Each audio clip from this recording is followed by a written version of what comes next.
Hey everyone, I'm really happy about today's video. So in today's video, as you could probably see by the title, I'm going to dupe well, it's not exactly duping because I don't think it's cheaper, but I'm just going to use what I have and recreate the new Daniel Smith 24 palette, 24 half pan palette. Now, Daniel Smith is one of the most known brands. It's very loved by many artists, and you can see a lot of people talk about it here on YouTube. They have an incredible color range, and I have several videos talking about them. I will link some of those here on the screen.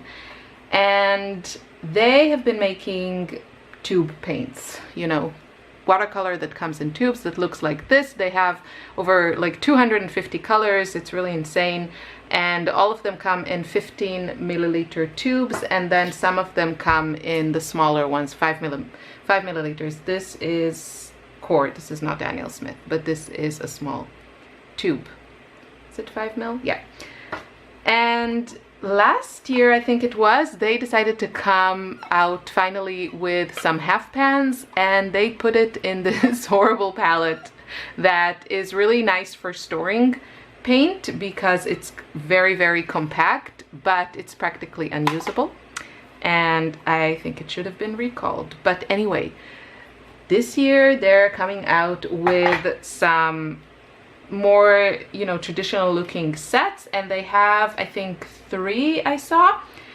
One that has 24 half pans, and then 2 that have 12 half pans, and they also sell it with an extra tin, which is a nice concept, I guess. And my first instinct when I saw this, I was like, okay, I want to order it, I want to review it. And it costs, the 24 half pan set costs somewhere between $114 on Blix in the US, which is not relevant for me because I'm in Europe, and with shipping and customs it would be as expensive as buying it here. Here I found it at Jackson's around 130 euros, and then in a local store in Austria it was 150 euros.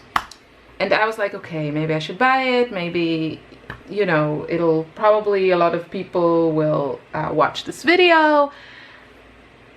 Anyway, I decided, I looked through the colors. A lot of them were included in their 15 set that came in this box. And I think besides maybe one color, I think all the colors that came in the 15 set are already in the 24 set. And then the other ones, I either took a similar color from the Daniel Smith line or from another brand. And yeah, this is what I created. These 2 are my additions just because I had the space and I had the pans and I love these colors, so I just threw them in. But this is my duped palette, and I'm really happy with it. And now the challenge is not only to, you know, make it, but also to paint with it. So I'm going to challenge myself to paint with it in the next days and see how I like it. It's missing some of the colors that I use all the time, not a lot, but some. And then it has a lot of mostly earth colors that I don't use a lot, but I don't know, maybe I don't know what I'm missing. So this is the sketchbook that I'm working in currently, and I love it. It's one I had in my stash. It's one of the Cuddy sketchbooks. I'm really, really enjoying it. I thought the format would not work for me because it's so, you know, so wide and so low, but I love the Cuddy papers, like this handmade paper. So I'm really enjoying it. So the goal of this video is to inspire you to go through your stash and make your own palette. I really enjoy kind of curating new palettes. I find it inspiring. It's sometimes more fun than just like squeezing a new paint into your regular palette. if you are new to watercolors and you want to buy the 24 Daniel Smith set, if you can find it for a good price, I think if you're in the US and you find it for around like $100, I think it is a good palette, a good kind of starter, very high quality artist grade palette. And if you have the budget and you don't have these colors in your stash, I think it would be a good purchase.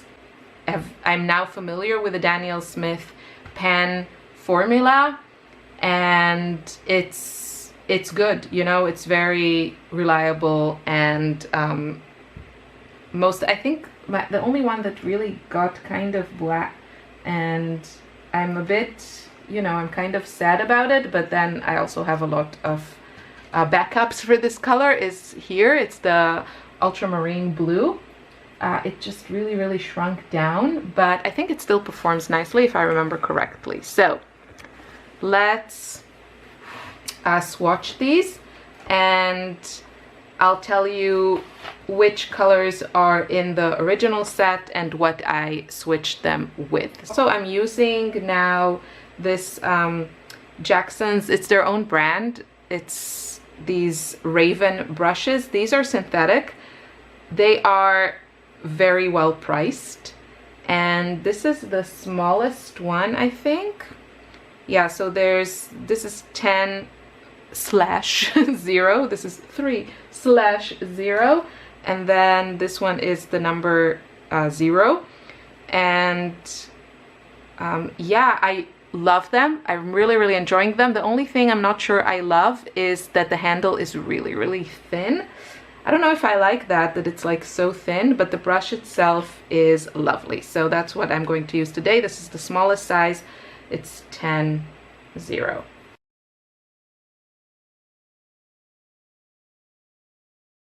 The first color is Buff Titanium. That one is also in the 15 set. I think it's called the Ultimate Mixing Set or something. Then the second color is Hansa Yellow Light, which I had in a tube. That one is not in the 15 set, but I had that in a tube. It's nothing, you can see it here, that's this color. It's not anything I would say the Daniel Smith brand is really like superior. It's more of a cooler yellow that is half transparent, and it's not actually a color that I use a lot, but the point here is also to kind of challenge myself to use colors that I don't regularly use, that obviously I have in my stash, so I should really use them. Next one is Quinacridone Gold. That one is included also in the Ultimate Mixing Set of 15, which came out last year. Now the next one is, I switched the color. The one that comes in the new set is Hansa Yellow Deep. You can see it here. It's a very orangey yellow. The camera is making it look more yellow than it is. It's more orangey than it's looking. And I don't have this color. I don't use a ton of it, but I do have New Gamboge, which I think is similar enough, and I like New Gamboge. Recently I've been actually not using a ton of these really orangey yellows. I've been using a lot of Nicolazo yellow, which is more earthy. But yeah, I have actually a large tube of New Gamboge, so might as well use it. Now the next color is Pyrrole Scarlet, which is a really lovely color, and that one is also in the 15 set. Then we have Permanent Alizarin Crimson, which is also in the 15 set. So I'm guessing, you know, it should be exactly the same paint, same formula, same everything. Next is Quinacridone Rose. This one is a staple for me. I would ideally have it in every single palette of mine. There are no purples, and this is where I added my own. I got this pen as a gift. Thank you so much to the viewer that sent me. This is the Jackson's, I think this is Cobalt Light Hue or something. It's not the real cobalt, but it's really lovely. And yeah, I don't know, I thought I would add it. I'll probably add at some point a cobalt violet because I need that in every palette. Okay, moving on to the blues. We have ultramarine blue, and this also comes in the ultimate mixing set, the 15 set. Then we have cerulean blue chromium, which is a beautiful color. I'm kind of falling in love with it. It's this, you can see, it's much more yellow than ultramarine, and it has a beautiful granulation. It is also a part of the ultimate mixing set. Then we have phthalo blue green shade.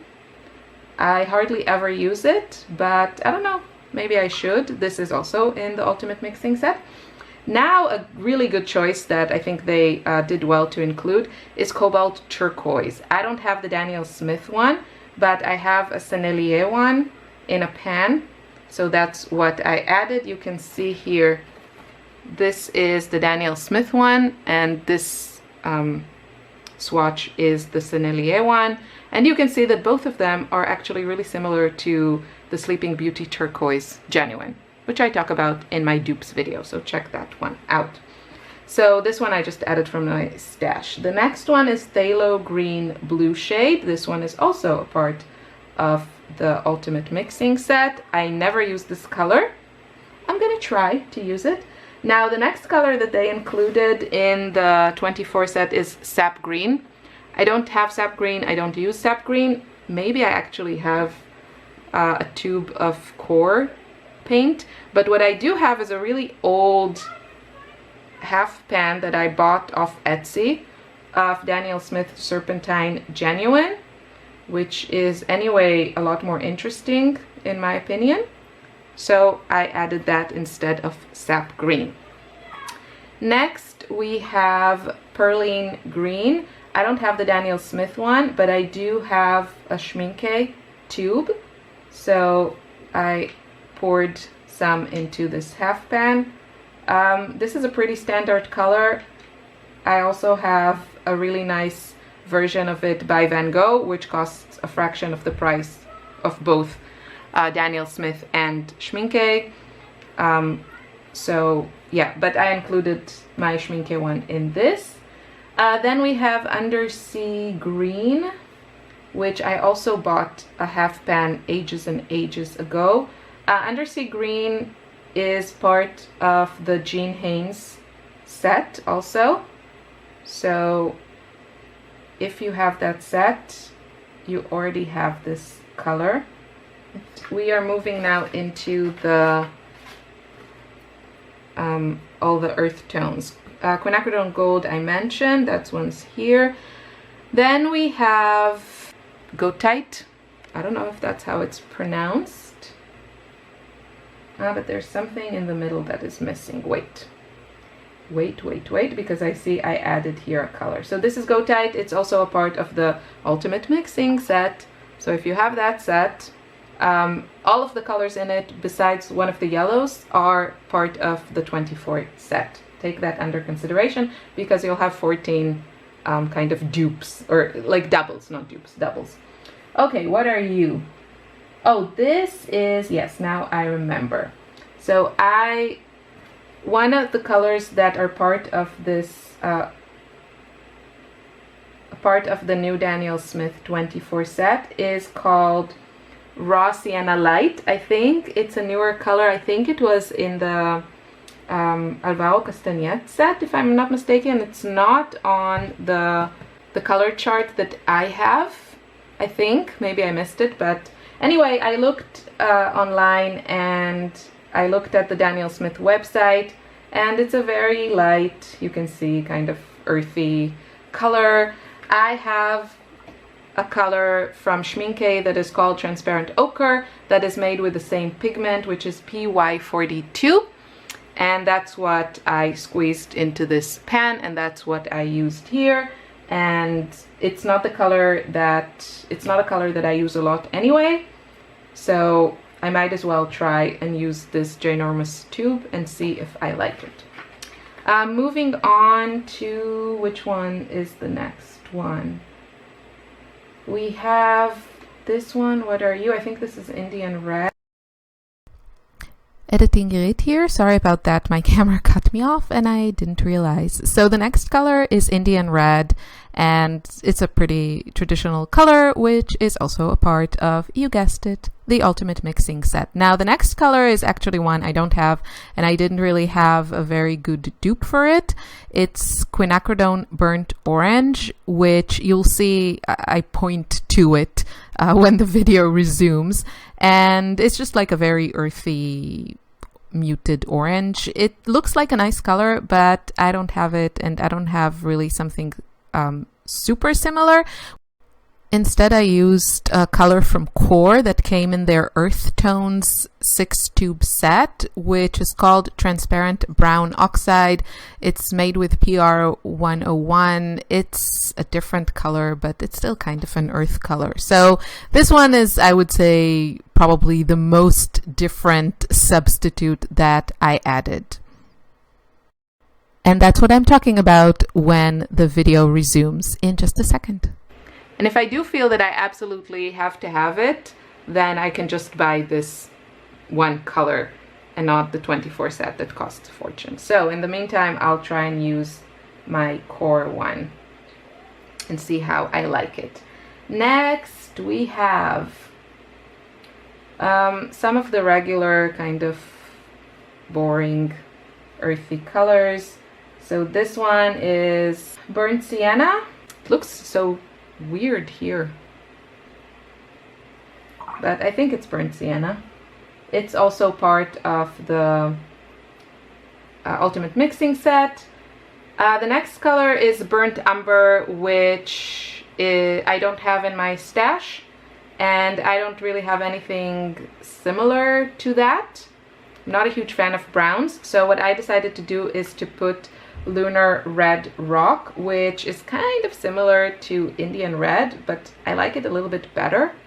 And I have it, and I have a large tube of it, and I really like basically how it mixes with everything. So I just thought I would put that in. I don't know if that's the best choice. Maybe I should look for a sepia. I think somewhere I have a sepia. Maybe that would be a more appropriate substitute for Burnt Umber. I'm just not a big fan of Burnt Umber. Next, we have Raw Umber, which is also part of the Ultimate Mixing Set. This is my idea of a yucky brown. But I think, you know, it's a good mixing color, but then again, I never use it. We'll see. I'll try. I don't know. I'll try. And then last but not least is Jane's Gray, which is also part of the Ultimate Mixing Set. And this is, I think, her own. It's Jane Blundell's creation. I think it has ultramarine blue in it, some quinacridone rose, and some yellow. I think so. It's a really nice gray. And then I also added, I have this huge, it's not huge, it's a full pan of Cobalt Teal, or I think it's Cobalt Teal from Lucas. It's the only pan that I have from Lucas, and I just love this color, and I really enjoy having it on my palette. So I added it. There was enough space somehow. I think because some of the pans that I used are really small, like smaller than the average size. So that's why I managed to fit all of these. Anyway, this is my new palette. It has all these earth tones. I really feel like I should, I don't know, challenge myself to use more earth tones. See how that works for me. You know, looking at this, it's a lovely palette. Some colors are just like permanent alizarin crimson. That does nothing for me. But everything else is kind of nice. I don't know, these earthy tones, you know, they're earth tones, what can I say? I hope this video inspired you to try something similar before buying anything new and expensive. If you do have the new Daniel Smith set, then let us know what you think of it. I'm sure it's lovely, but as you can see, I don't need it. And if there are a couple of colors that I'm really curious about, then I'll just pick those up. If you already have a lot of colors, try and recreate the palette and see how you like it. And you know, it's not going anywhere. You can always buy it. And yeah, thank you so much for watching. I hope you are taking care of yourself and your family at this crazy time. I'll see you again in another video. I thought maybe I would recreate they have, I think, what are they calling it, like an inspiration palette that has some unique shades like Moonglow and wisteria and lavender. So I might try and recreate that. Let me know if you want to see it. And yeah, thanks for watching. Bye.